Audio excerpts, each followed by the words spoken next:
یہ آپ ایک بڑے خطرناک موڑ پہ کھڑے ہیں.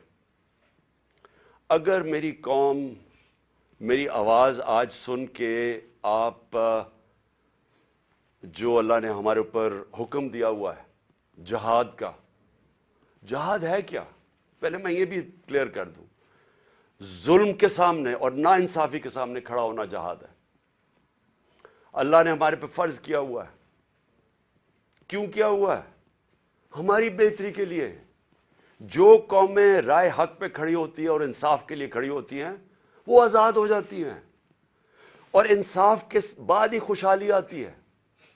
پہلے مدینہ کی ریاست میں عدل اور انصاف آیا، پھر خوشحالی آئی. نیلسن منڈیلا جو موجودہ بڑا ایک لیڈر میں مانتا ہوں، اس نے بڑی پتے کی بات کی. اس نے کہا اگر تم نے غربت کم کرنی ہے تو پہلے انصاف لے کے آؤ. چائنا نے دنیا کی تاریخ میں کبھی کسی قوم نے غربت کم نہیں کی جو چائنا نے کی ہے. 70 کروڑ لوگوں کو پچھلے 30-35 سال میں غربت سے نکال لیا انہوں نے. اور اسی قوم نے 450 وزیروں کو کرپشن کے اندر جیل میں ڈالا.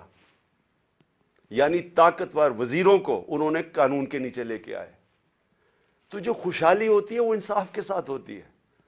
حضرت علی کا قول ہے کہ کفر کا نظام چل جائے گا لیکن ظلم اور ناانصافی کا نظام نہیں چل سکتا. جدھر ہم جا رہے ہیں یہ نظام نہیں چل سکتا اور نہیں چل رہا. آج پوچھیں لوگوں کے حالات. آج کون سی قیامت آئی تھی کہ اپریل میں ہماری حکومت گئی ہے؟ 65 روپے کلو آٹا تھا، آج 135 روپے پہ پہنچ گیا یا اس سے بھی اوپر. کون سی قیامت آئی تھی کہ بجلی دگنی ہو گئی ہے؟ پٹرول ڈیزل دنیا عالمی مارکیٹ میں تو ان کی تیل کی قیمت کم ہے. کون سی قیامت آئی کہ یہ قیمتیں ان کی آج ادھر پہنچ گئی ہیں؟ کسانوں سے پوچھیں. کون سی قیامت آئی ہے کہ یوریا دگنا ان کو دے رہا؟ 60 ارب روپیہ کسانوں نے صرف گندم کی فصل کے لیے یوریا پہ ایکسٹرا خرچ کیا ہے ہمارے دور سے. تو کیا ہوا پاکستان؟ یعنی ہماری حکومت جانے سے اب تک یہ کیا ہوا کہ بجلی آج دگنی ہو گئی ہے؟ بجلی کے بل لوگوں سے پوچھیں، آج عوام سے پوچھیں تو صحیح ان کے حالات کیا ہیں، اور ابھی مزید اور مہنگائی آنے والی ہے. لیکن جو اس ملک کے طاقتور ڈاکو تھے انہوں نے اربوں روپے کے اپنے کرپشن کے کیسز ختم کروا لیے. 1100 ارب روپے کے اپنے کرپشن کے کیسز ختم کروا دیے اور قوم کو انہوں نے بھیج دیا تباہی کی طرف. آج ہمارا ملک، کبھی بھی ہمارے معاشی حالات ایسے نہیں تھے جو آج ہے. تو یہ کیوں ہے؟ سوال پوچھیں نا اپنے آپ سے، کیوں ہے؟ ہم سب سے زیادہ، میں پاکستانی، میں آپ کو بتاؤں جب میں مکہ گیا ہوں، مدینہ گیا ہوں، سب سے زیادہ مسلمان پاکستانی مجھے ملے وہاں. ہم یہاں تبلیغی جماعت کا اجتماع ہوتا ہے، 20 لاکھ لوگ جمع ہو جاتے ہیں کیونکہ سارے یا عاشق رسول ہیں، اپنے دین میں ماننے والے لوگ ہیں. لیکن کیا وجہ ہے کہ ہم تباہی کے راستے پہ کھڑے ہیں؟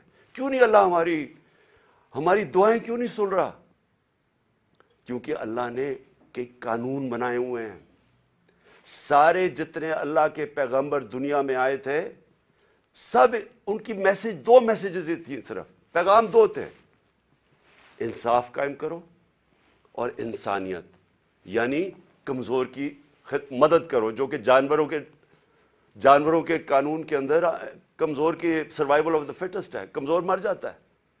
انسانی معاشرے میں ہم اپنے کمزور طبقے کی مدد کرتے ہیں. جس کو پہلی دنیا کی تاریخ میں فلاحی ریاست بنائی تھی وہ مدینہ میں بنائی گئی تھی، انسانیت کا نظام آیا تھا.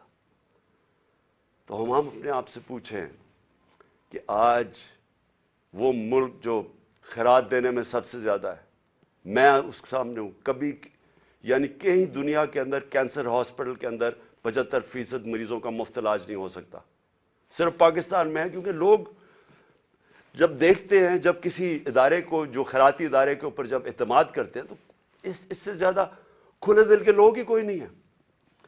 تو ہم وہ قوم ہیں جو ترستی ہے جس کا نعرہ تھا کہ پاکستان کا مطلب کیا، لا الہ الا اللہ، عظیم نعرے. ہم نے اللہ سے دعویٰ کیا کہ اللہ تیرے سوا ہم کسی کے سامنے نہیں جھکتے، ہم آزاد لوگ ہیں، ہم نے آزادی کا دعویٰ کیا.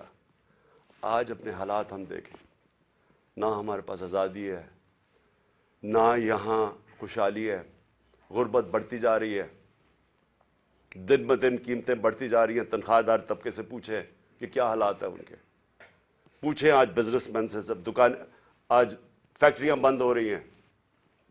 پوچھیں آج بزنس، کون سی، کسانوں سے پوچھیں، کسی سے پوچھیں، خاص طور پہ تنخواہ دار طبقے سے آج پوچھیں کہ وہ گزارا کیسے کر رہا ہے. تو کیا وجہ ہے اس کی؟ میں آج آپ کو بتاتا ہوں. اس کی وجہ ایک ہے کہ یہاں ظلم اور ناانصافی کا نظام ہے. میرے نبی صلی اللہ علیہ وسلم نے کہہ دیا تھا 1500 سال پہلے کہ طاقتور اگر چوری کرے تو آپ اس کو این آر او دے دیں اور بیچارے غریب لوگ جیلوں میں جائیں اور پھر سمجھیں کہ اللہ ہماری دعائیں قبول کرے گا. اور اس لیے جہاد اس نے ہمیں کہا ہے کہ ظلم کے سامنے کھڑے ہو، ناانصافی کو قبول نہ کرو. اور آج میں خاص طور پہ مخاطب ہوں اپنی پاکستان کی عدلیہ سے اور اس کے بعد پاکستان کی وکلا برادری سے. دیکھیں، اللہ نے آپ کے اوپر بہت بڑی ذمہ داری سونپی ہے. یہ وقت ہے آپ کا کہ آپ اس ملک میں رول آف لا کے لیے کھڑے ہوں. میں یہ آپ کو پورے ایمان سے کہتا ہوں کہ جس طرف یہ لے کے جا رہے ہیں ہمیں، کوئی مستقبل نہیں ہے اس ملک کا. جس طرح کے فیصلے کیے جا رہے ہیں، جس طرح کی انصاف کی اور قانون اور آئین کی دھجیاں اڑائی جا رہی ہیں، جس طرح وہ جنگل کا قانون نافذ کیا جا رہا ہے، اس طرح ہمارے ملک کا کوئی مستقبل نہیں ہے. پہلی دفعہ لوگوں کو خوف آنا شروع ہو گیا ہے. لوگ پاکستان سے امید ان کی چلی گئی ہے.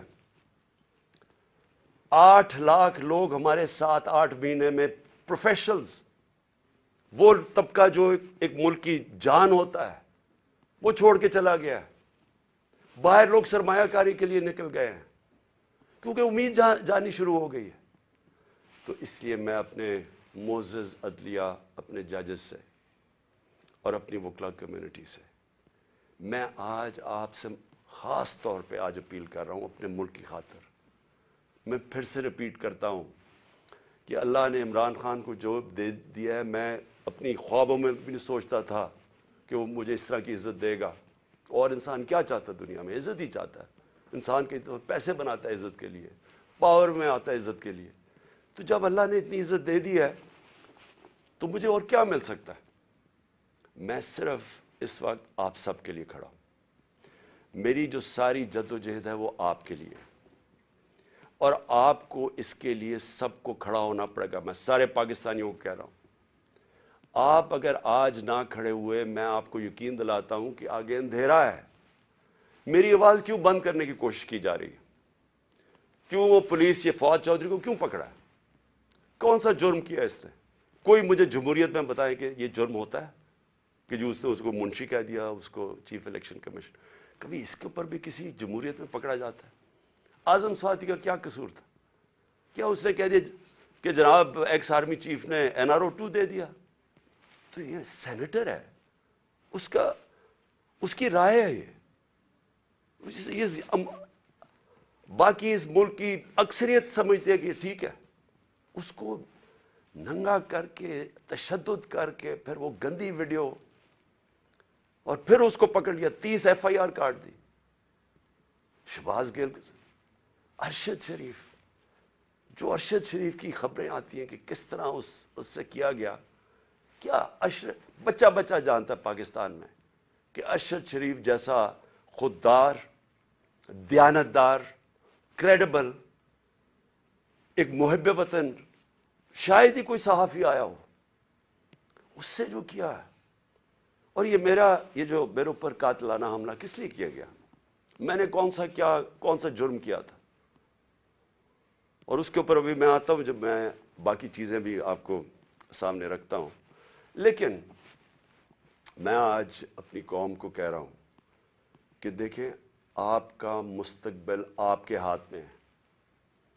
آپ ہیں اللہ کے بعد اس ملک کے وارث. آپ کو اپنی تقدیر اپنے ہاتھ میں لینی پڑے گی. یہ میرا وعدہ ہے کہ جب تک میں زندہ ہوں میں اس ملک کے لیے سٹرگل کروں گا. میں کیوں سٹرگل کروں گا؟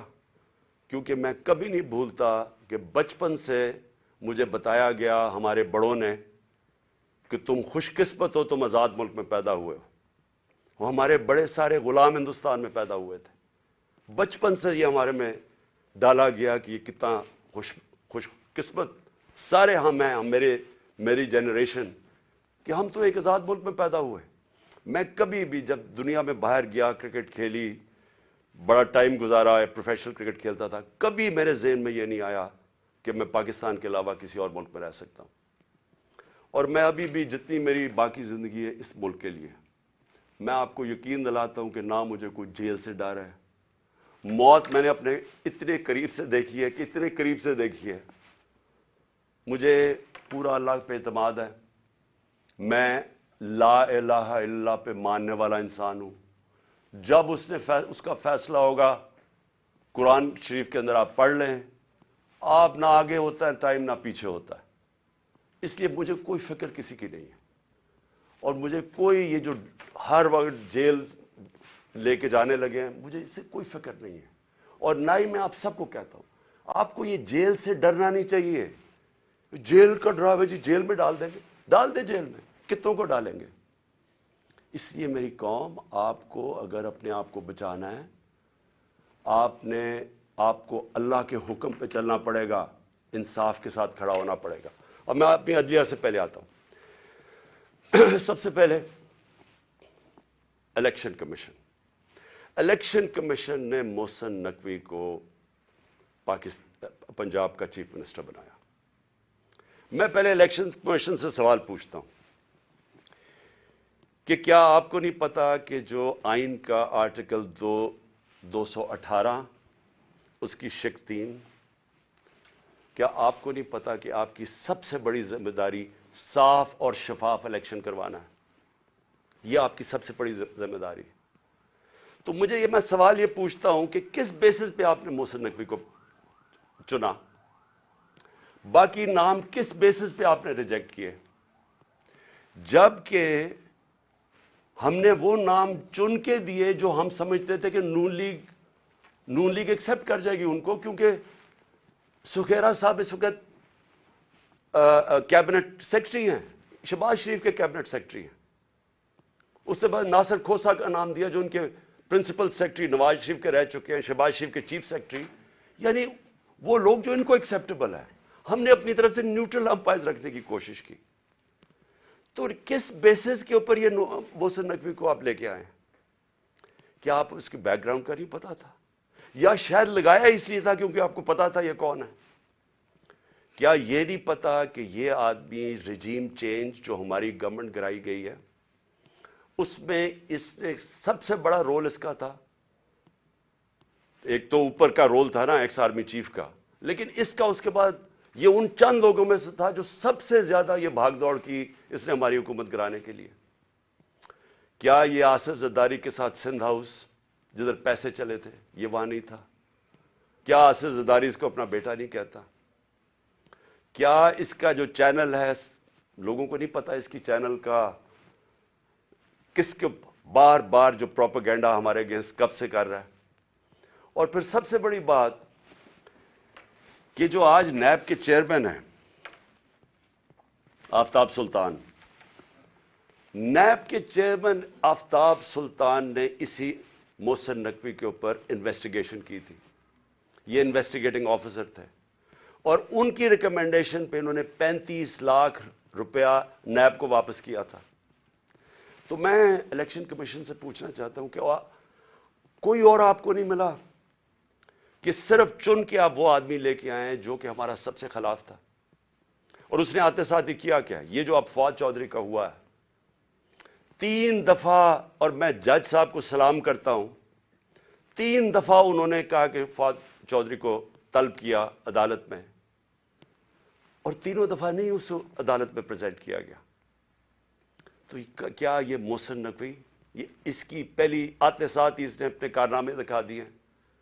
اس کے بعد اس نے جو اس نے اپوائنٹمنٹس کی ہیں, کیا یہ فری اینڈ فیئر الیکشن ہو رہا ہے کہ سارے وہ پولیس آفیسر جنہوں نے ہمارے اوپر تشدد کیا تھا 25 مئی کو, ان ساروں کو واپس لے آیا؟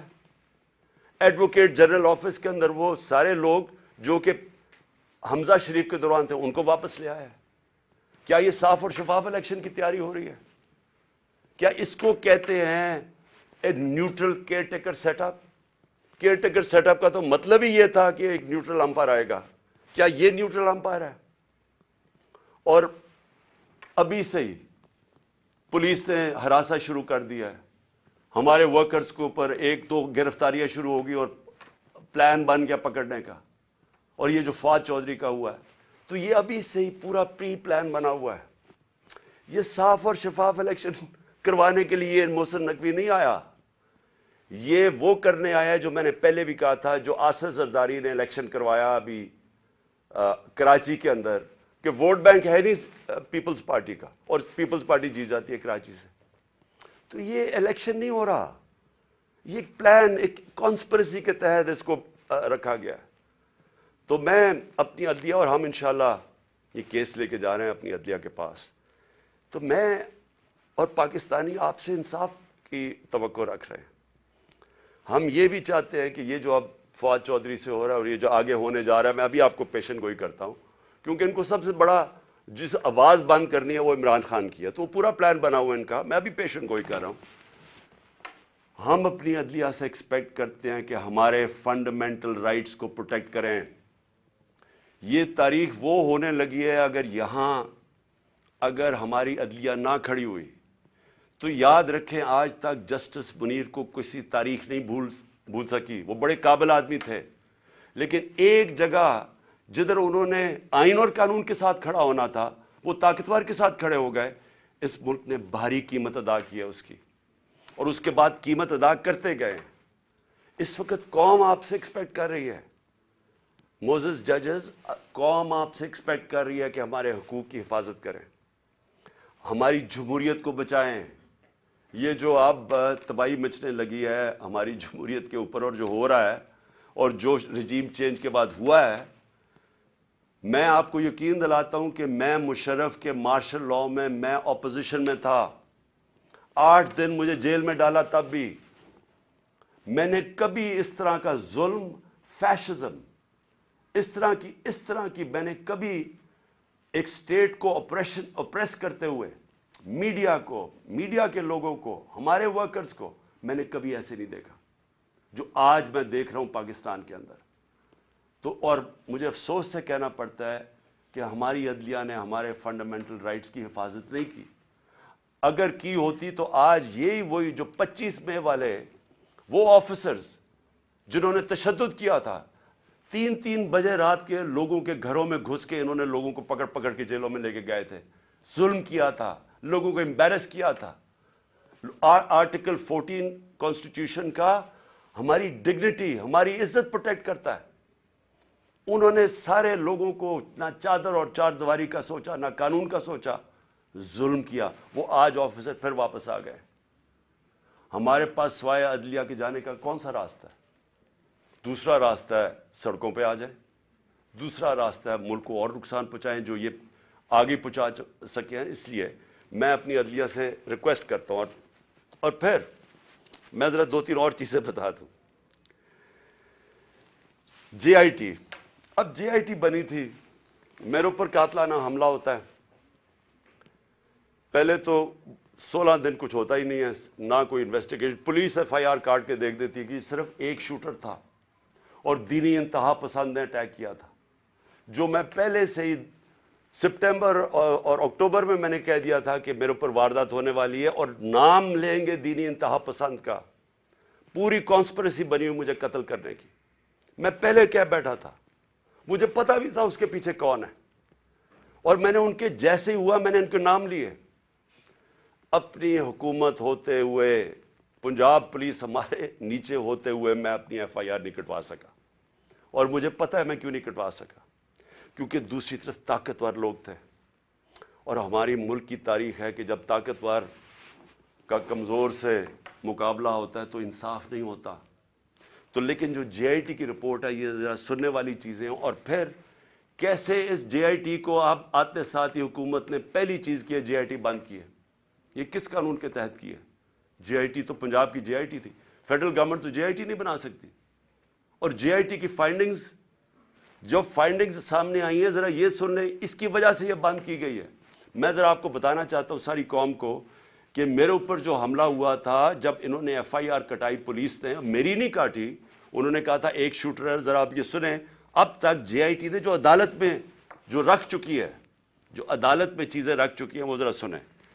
سب سے پہلے انہوں نے یہ کہا جو کہ ڈی پی او گجرات تھا غضنفر حسین اور ایس ایس پی ندیم حسین جو سی ٹی ڈی لاہور تھا, دونوں پنجاب گورنمنٹ کے نیچے تھے. ان دونوں نے آڈیو یعنی ٹیپس کی, اس کی وہ جو شوٹر تھا اس لڑکے کی انہوں نے ٹیپس بنائی. اور جب اس کی ٹیپس بنائی تو جب جے آئی ٹی نے مانگا ان سے ان کا موبائل فون, اور جب جے آئی ٹی نے ان کو بلایا ان دونوں کو, انہوں نے صاف انکار کر دیا کہ ہم جے آئی ٹی میں نہیں آتے. کون تھا ان کے پیچھے جو اتنا طاقتور تھا اور جس کو خوف تھا کہ کہیں جے آئی ٹی میں سچ نہ نکلا ہے؟ ان کو روک دیا. پھر ذرا آگے چلیں. اس کے بعد جب جو سیکنڈ جو دوسری ویڈیو بن رہی تھی, وہ نوید جو شوٹر تھا اس کی سی ٹی ڈی میں جب اس کی جو ویڈیو بن رہی تھی, اب ذرا یہ سنیں. رپورٹ لکھتی ہے جے آئی ٹی کے 4 سے 5 جو نامعلوم لوگ وہاں موجود تھے. وہ کون تھے؟ پولیس سی ٹی ڈی کے اندر اس کی بنائی جا رہا ہے اس کا سیکنڈ ویڈیو, اور وہ بھی اس کی کون سا قانون اجازت دیتا ہے کہ پولیس ویڈیوز بنا کے ریلیز کرتی رہے میڈیا کو؟ لیکن وہاں جو سب سے زیادہ چیز ہے 4 اور 5 وہ جے آئی ٹی کہتی ہے نامعلوم لوگ وہاں بیٹھے ہوئے تھے. یہ کون تھے؟ پھر اسٹیبلش ہو جاتا ہے 3 طریقوں سے. آئی وٹنسز جو گواہ دیکھتے ہیں وہ شوٹر کو 3, ایک فورینزک کے ذریعے, اور ایک پھر فورینزک کے ذریعے یعنی کہ جو خول ملے تھے ان کی گولیوں کے, وہ 3 جگہ سے ملے. اور کرائم سین رپورٹ جو تھی, ان سب نے ثابت کیا کہ 3 شوٹر تھے. یعنی جو انہوں نے رپورٹ بنائی تھی کہ صرف ایک دینی انتہا پسند نے قتل کرنے کی کوشش کی, اس کو سب کو رد کر دیا. اس لیے یہ آتے ساتھ ہی انہوں نے جے آئی ٹی بند کی, کیونکہ میں نے نام تو ایک شہباز شریف کو رانا ثناء اللہ کا لیا ہوا ہے, اور وہی بیٹھے ہوئے ہیں فیڈرل گورنمنٹ میں, اور انہوں نے آ کے انہی کے نیچے اب جے آئی ٹی بنے گی. اس لیے میں نے پہلے دن کہا تھا کہ چیف جسٹس صاحب آپ کے نیچے اگر انکوائری ہوگی تو شاید انصاف ملے. ان کے ہوتے ہوئے, اور وہ جو ایجنسی کا آفیسر ہے ڈرٹی ہیری, مجھے کوئی امید انصاف کی نہیں تھی. اور وہ آپ ذرا دیکھیں کہ جو اس جے آئی ٹی نے جو چیزیں بھی نکالی اس کے اوپر بھی ذرا دیکھیں کہ انہوں نے کس طرح اس کو بند کرنے کی کوشش کی. پھر یہ ثابت ہو گیا کہ جو لڑکا نوید تھا وہ کوئی دینی انتہا پسند نہیں تھا, اور اس کو ٹریننگ دی گئی تھی پسٹل شوٹنگ کے اندر. کوئی پسٹل شوٹنگ ایسے نہیں کرتا کہ سیدھی ایسے ریپڈ فائر کرے, وہ ٹرینڈ تھا. اور جو 5ویں چیز سامنے آئی, 4 جے آئی ٹی ممبرز کے اوپر پریشر ڈالا گیا. کس نے ڈالا؟ اور انہوں نے اپنی چینج کی رپورٹ, جو عدالت میں جو تھی رپورٹ, اس کی فائنڈنگ چینج کر دی. اور پھر کیا ہوتا ہے, جو پروسیکیوٹر جنرل ہے,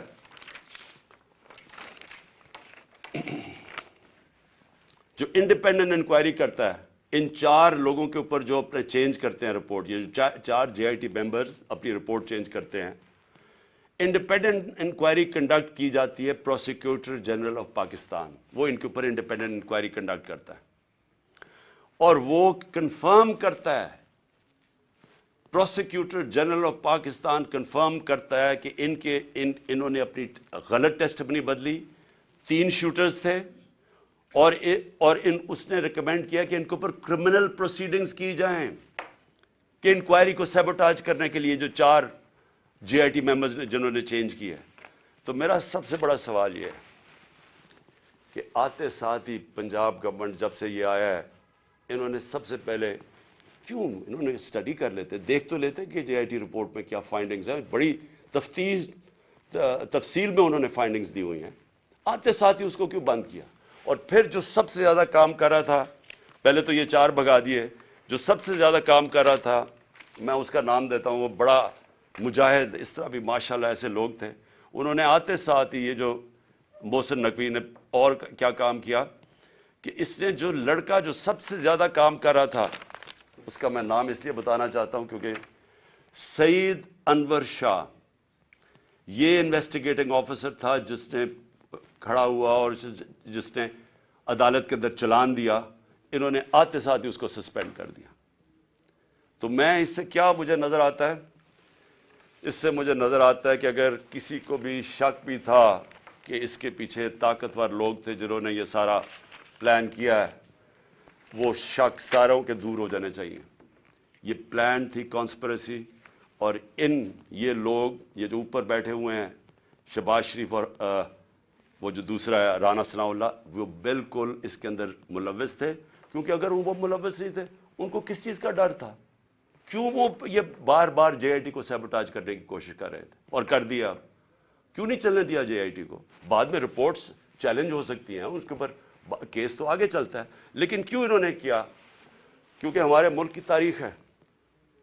لیاقت علی خان کس نے ان کو قتل کیا ابھی تک کبھی نہیں پتا چلا. بے نظیر بھٹو کوئی پتہ نہیں, ایک دم اس کی جو سین تھا جدھر وہ بیچاری کو شہید کیا گیا, وہ سارا ایک دم کلیئر کر دیا.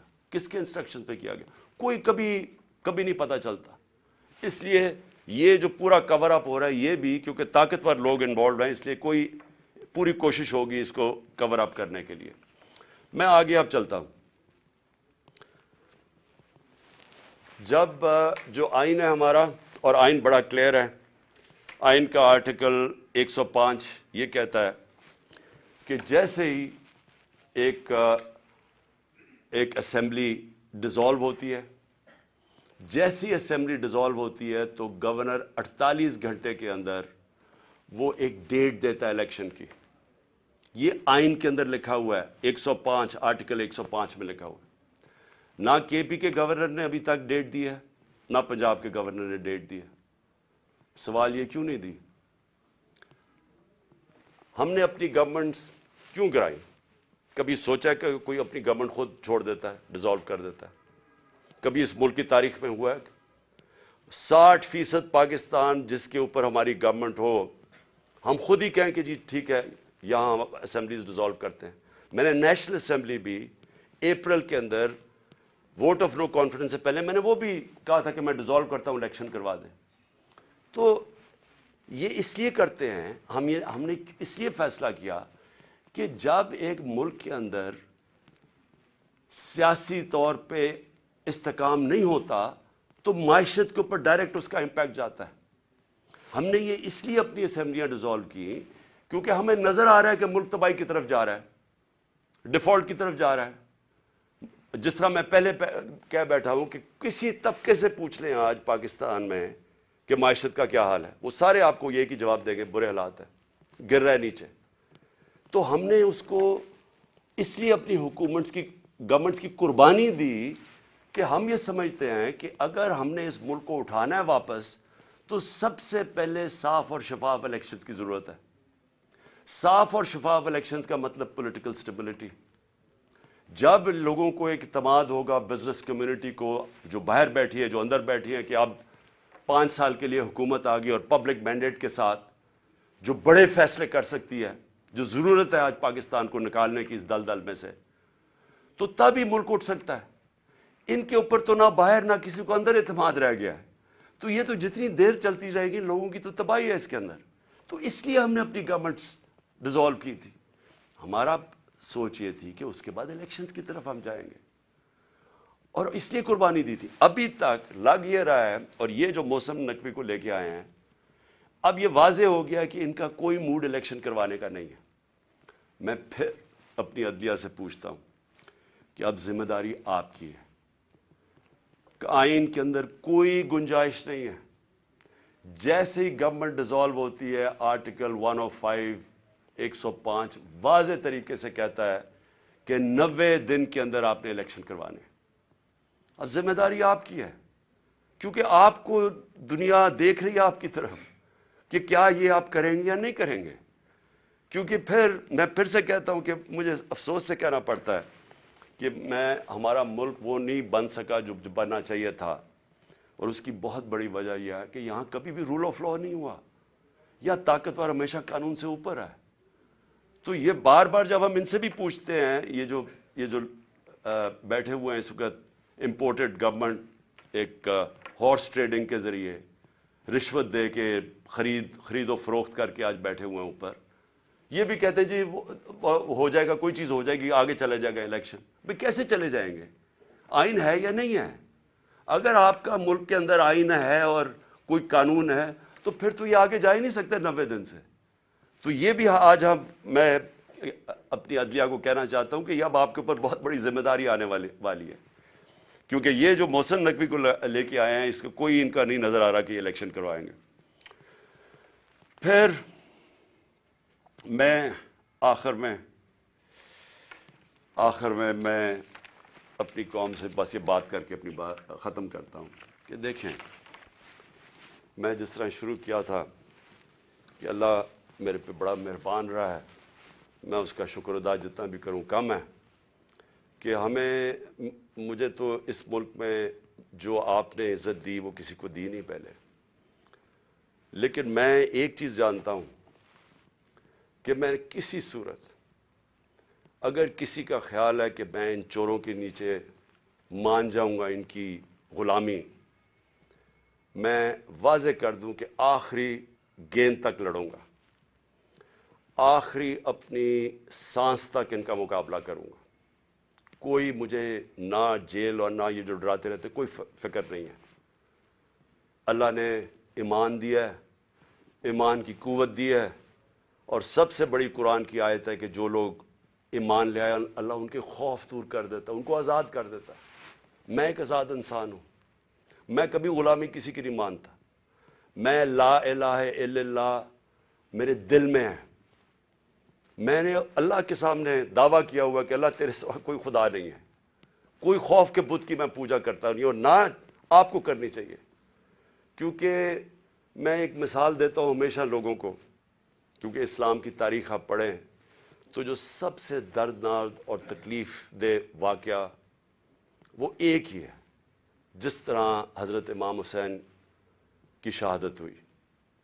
اور میں ہمیشہ یاد کراتا ہوں لوگوں کو کہ کوفہ کے لوگوں کو, انہوں نے تو بلکہ دعوت دی تھی امام حسین کو, ان کو پتا تھا وہ راہ حق پہ ہے, ان کو پتا تھا کوفہ کے لوگوں کو, لیکن یزید کے خوف کے ظلم کے خوف کی وجہ سے انہوں نے اتنا بڑا سانیہ ہونے دیا اسلام میں. آپ بھی یہ خوف کا بت توڑ دیں, میری طرح آزاد ہو جائیں, اور کسی صورت ان کو نہ قبول کریں. مجھے جو صرف ایک افسوس ہے کہ میں جب سیاست شروع کی تھی 26 سال پہلے, تو میں یہ سمجھتا تھا کہ دو طرح کے طبقے پاکستان میں ہیں. ایک وہ طبقہ ہے چھوٹا سا جو اس ملک کا پیسہ چوری کر کے باہر لے جاتا ہے, ان کے پاس اربوں ڈالر باہر پڑے ہیں, بڑے بڑے پراپرٹیز, مے فیئر سب سے مہنگے علاقے میں لنڈن میں پراپرٹی ہے, بیٹا ون ہائیڈ پارک وہ سب سے مہنگا علاقہ ہے, آف شور اکاؤنٹس میں ان کے پیسے پڑے ہوئے ہیں. تو میں ان کو تو پاکستان نیچے جاتا ہے, ان کو کیا ہوگا, جب مشکل پڑتی ہے جہاز پکڑ کے باہر چلے جاتے ہیں. تو ایک ایسا طبقہ چھوٹا سا بیٹھا ہوا ہے, ہر وقت پیسہ اس ملک سے چوری کر کے باہر لے جاتا ہے. ٹیکس بزنس مین ہے, ٹیکس چوری کیا وہ باہر. ریل اسٹیٹ کے اندر بیٹھے ہوئے لوگ جیسی پیسہ بنتا ہے حوالے ہنڈی سے پیسہ باہر. تو ان کو کوئی تکلیف نہیں ہے کہ پاکستان نیچے جاتا یا نہیں, ان کو تکلیف نہیں ہے کہ ہم غلامی کریں, کبھی کسی کی غلامی جو آج تک کرتے آئے ہیں, ان کو فکر نہیں ہے, کیونکہ ان کا سٹیٹ پاکستان میں نہیں ہے. اور اس لیے میں ان کے خلاف نکلا تھا آج سے 26 سال پہلے, اور اس لیے جب تک میرے میں سانس ہے میں ان کا مقابلہ کروں گا. لیکن ایک دوسرا طبقہ جن کا جینا مرنا پاکستان میں ہے, وہ اکثریت اس ملک کی عوام ہے. اور اس ملک کے وہ ادارے ہیں، وہ ادارہ جس کو پتا ہے کہ اگر یہ ملک کی معیشت نیچے جاتی ہے تو سب سے پہلے نقصان اس ادارے کا ہے. آج سری لنکا کے اندر آئی ایم ایف نے حکم دیا سری لنکا کو کہ اپنی جو سری لنکا کی فوج ہے اس کا آدھا کرو. مصر کے اندر آئی ایم ایف نے حکم دیا ہے کہ اپنی فوج کی فضول خرچیاں کم کرو. تو کیا وہ جب ہم جو یہ امپورٹڈ حکومت ہمیں اپنے گھٹنوں پہ لے آئی ہے، اپریل میں پاکستان کدھر کھڑا تھا، صرف اکنامک سروے آف پاکستان آپ دیکھ لیں، اور آج کدھر ہے. تو کیا وہ جو اب ہمارے سے قیمت ادا کریں گے، کیا ہماری طرح کے جو سمجھتے ہیں کہ ہم ایک آزاد ملک میں رہنا چاہتے ہیں، کیا ہماری آزادی خطرے میں ہوگی یا نہیں؟ تو میں یہ ہمیشہ سمجھتا تھا کہ یہ ادارے کبھی بھی ان لوگوں کے ساتھ نہیں ہوں گے جو یہ ملک کا پیسہ چوری کر کے باہر لے کے جاتے ہیں. اور مجھے بڑا افسوس سے کہنا پڑتا ہے کہ ہماری حکومت ہٹا کے ان لوگوں کو بیک کیا گیا جو اس ملک کو 30 سال سے لوٹ رہے تھے. چھوڑیں کہ میں کیا کہتا ہوں، صرف انٹرنیشنل میڈیا ان کے متعلق کیا کہتا ہے. آج تو ٹیلی فون ہے، اپنا گوگل کر لیں کہ ان دونوں بڑے خاندانوں کے اوپر انٹرنیشنل میڈیا کیا کہتا ہے. ان کے خلاف ہماری اسٹیبلشمنٹ نے، ہماری ایجنسیز نے کیا کیا چیزیں نکالی ہوئی ہیں ان کی چوری کے اوپر. تو مجھے حیرت یہ ہوئی کہ رجیم چینج کے بعد ان کے ساتھ کیسے کھڑے ہو گئے، وہ ادارہ جس کا سب سے زیادہ سٹیک ہے کہ پاکستان ایک طاقتور ملک بنے. کہ اگر ایک ملک کی معیشت نیچے جاتی ہے تو ہمیں سوویت یونین کی مثال ہے کہ وہ ملک ٹوٹ گیا، تکڑی ترین فوج تھی لیکن ملک ٹوٹ گیا کیونکہ معیشت نیچے چلی گئی. تو ان کے نیچے جو انہوں نے 30 سال سے یہ ملک سے کر رہے ہیں، مجھے ابھی تک نہیں سمجھ آ رہی کہ کیسے وہ ادارے ان کے ساتھ کھڑے ہو گئے. میں آخر میں اپنی ساری قوم کو کہنا چاہتا ہوں کہ اپنی تقدیر اپنے ہاتھ میں لیں. آپ کا مستقبل، آپ کے بچوں کا مستقبل آپ کے ہاتھ میں ہے. آپ یہ اگر ظلم نہ، آپ کے پاس اب 2 راستے آ گئے. ایک تباہی کا راستہ ہے، ایک مشکل راستہ ہے، جدوجہد کا راستہ ہے، لیکن پاکستان کی عظمت کا راستہ ہے. اور مجھے امید ہے کہ آپ سب صحیح فیصلہ کریں گے پاکستان